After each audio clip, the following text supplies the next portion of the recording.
Hey everyone, welcome to another episode of True Crime with Lux. Today I will be covering the murder of Adrianne Reynolds. 3 teenagers in East Moline, Illinois, Sarah Kolb, Cory Gregory, and Adrianne all went to Black Hawk College Outreach Center, which was an alternative to normal high school for kids to get their GED. In 2005, Sarah was 16 and was known as a popular girl around the center. She was known to speak her mind and was not someone you wanted to get on her bad side.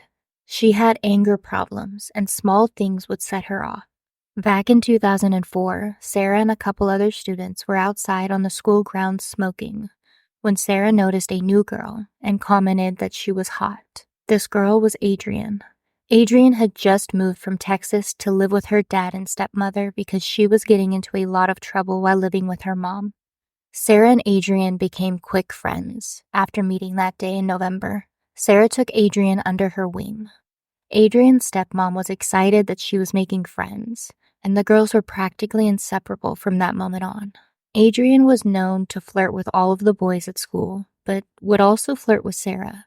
Sarah was bisexual, but Adrianne was kind of just curious. She wasn't sure what her sexuality was yet.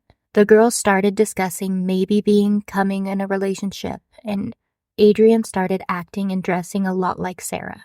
Sarah introduced Adrianne to all of her friends, which included Cory, who had briefly dated Sarah, but now the two of them were best friends. However, Cory was madly in love with Sarah, but she just wanted to be friends. But she also didn't want him to be seeing anybody else. She loved controlling Cory. Now with Adrianne, the 3 of them became best friends, and they did everything together. Sarah started getting deep feelings for Adrianne as time passed, but Adrianne started getting a lot of attention from boys, and she was really loving it. Sarah felt like Adrianne didn't really need her anymore, and she did not like that. She still wanted to date her though, so she decided to test Adrianne. Sarah and Cory invited Adrianne to a party. When they got there, Adrianne went off on her own, and she started talking to a guy. This really pissed off Sarah, and then she found out that Adrianne ended up sleeping with the guy. She took this as a betrayal. Sarah ended up pulling a knife on Adrianne at the party.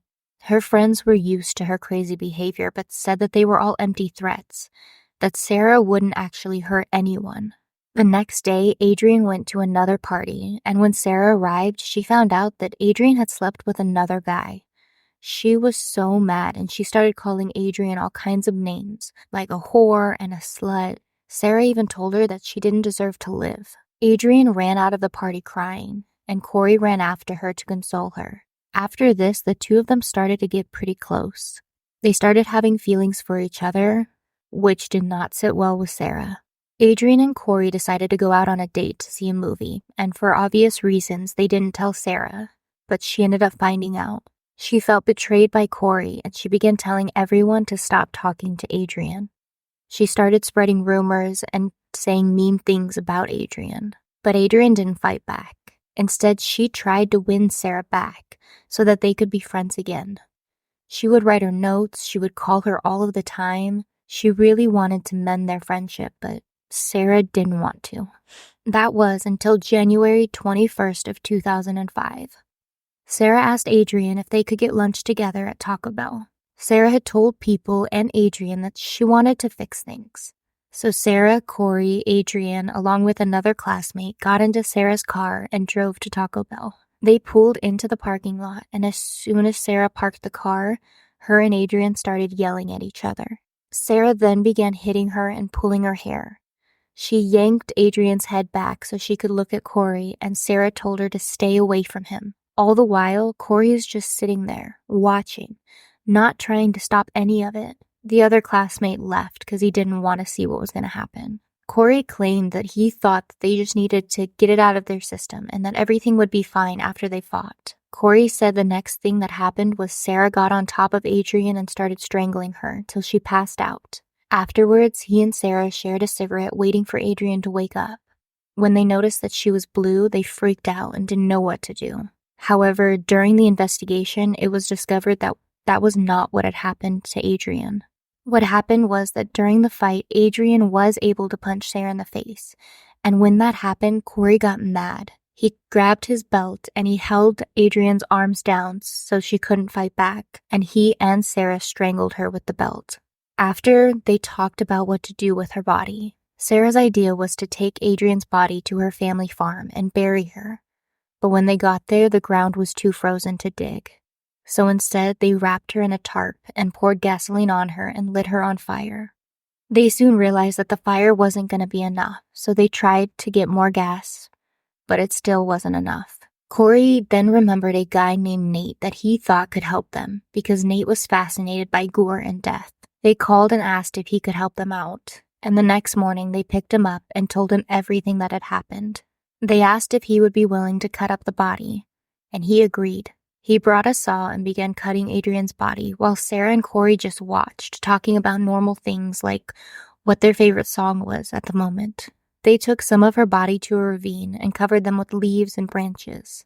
They then placed her head and arms in a separate bag in order to dispose of them separately to keep from identifying her. Afterwards, they went to McDonald's to get food.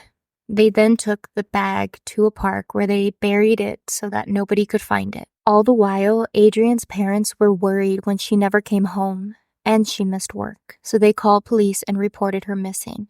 News reports immediately went out, and police started talking to kids at her school, who told them that the last time that they saw her was when she had left school with Sarah and Cory.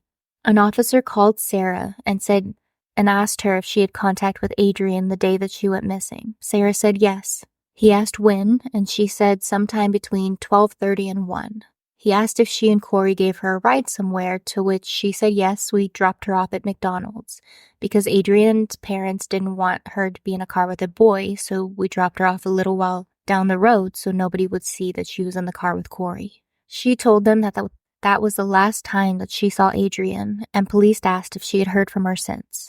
She told them no, and that she thought maybe she'd run away, but did ask the officers to let her know if they heard anything about her.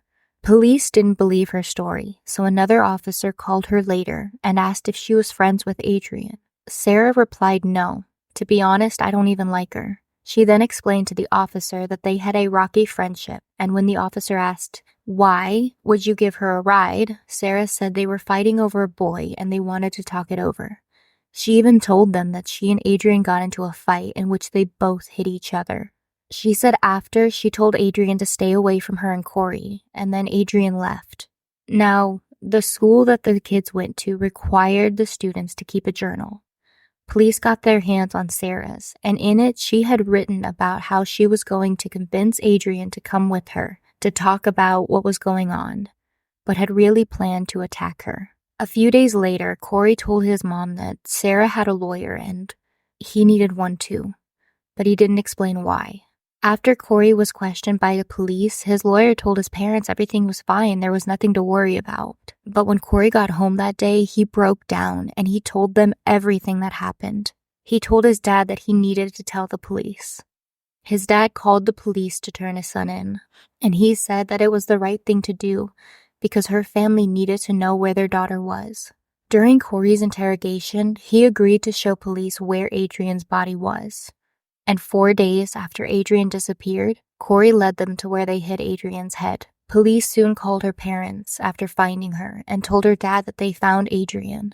He had thought that they meant they found her alive and that she was in a hospital, but they soon explained that she was murdered. And they later gave him all of the details that Cory gave them about how everything happened. After Sarah and Cory were both arrested, police informed Adrianne's parents that she had been dismembered. On February 1st of 2005, Sarah and Cory were both charged with 2 counts of first-degree murder and concealment of a homicide. Sarah was first to go to trial in October. The trial lasted 2 weeks, but during deliberation, the jury wasn't able to agree, which led to a mistrial.